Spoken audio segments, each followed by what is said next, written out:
I would like to discuss now the player safety department, where we have some more perceived conflicts that have crept into our building. Not content to have Colin Campbell and his son playing on a team, and Colin Campbell has a lot of influence on the NHL officials, which I think is definitely opens us to perceived conflict of interest. We now have one of Brian Burke's sons sitting in the player safety office while he is basically running the Calgary Flames. What are we going to do about that, Commissioner?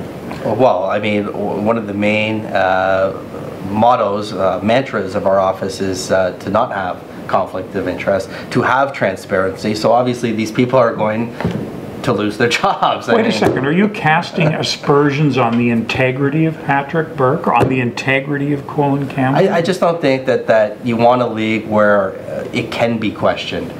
Whether That's right. No one's saying whether they have integrity or not, I don't think is the issue.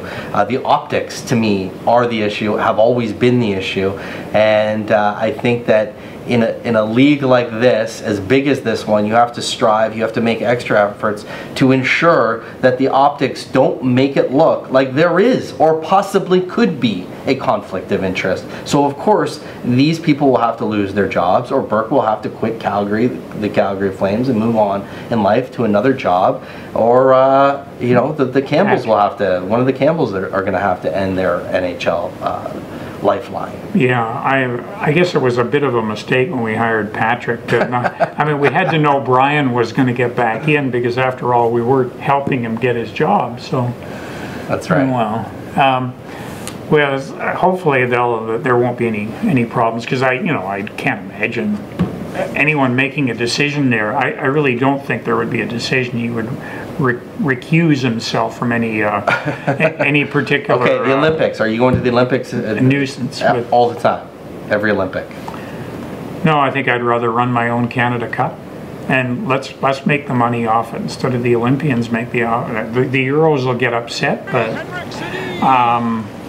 you know, I think that if the Olympics insist on taking all the revenue, then, or the mainstay of the revenue, then we'll run our own World Cup, as it were, and generate our own revenue for our players and for whatever we can. Do you know what time of year you would be hosting the well, World it's Cup, always Canada been in Cup? September. Now the Euros may boycott. I don't know. They'll be upset at not being in the Olympics, because it seems to mean so much to them.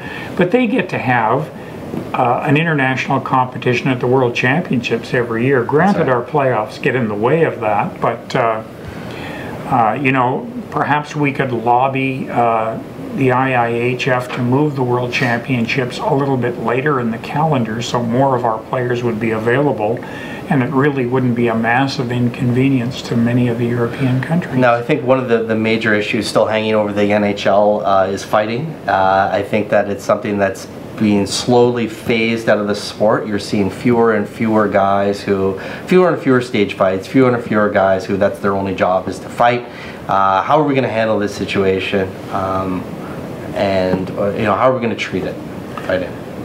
Well, you know, I don't know about that. I'd have to think long and hard about the fighting. I have no particular problem with it. I'd like to get rid of the instigator rule. I think if you got rid of the instigator rule, then you would have fewer rats running around. Each team would then have to have a knuckle dragger to take care of rats, unfortunately. So that's going to be a difficult chore in our new wider rink, because the knuckle dragger is going to have to be able to skate as well. So you know, I would really have to think about that, but I like the way the game used to police itself. And there were a lot fewer agitators, as it were, than there are now. I mean, Kenny Linseman and Reggie Fleming and guys like going way back, these guys were so notable because they were the only ones that did that kind of role. Now every team has two or three guys like Matt Cook or Jarkko Ruutu, or you know, guys that go around just making pests of themselves. And so I'll defer to you to whatever you'd like to do. I don't really have any strong opinions with respect to that, but I would like to get rid of some of these agitating And I think players. getting rid of the instigator rule would definitely go a long way in taking care of that.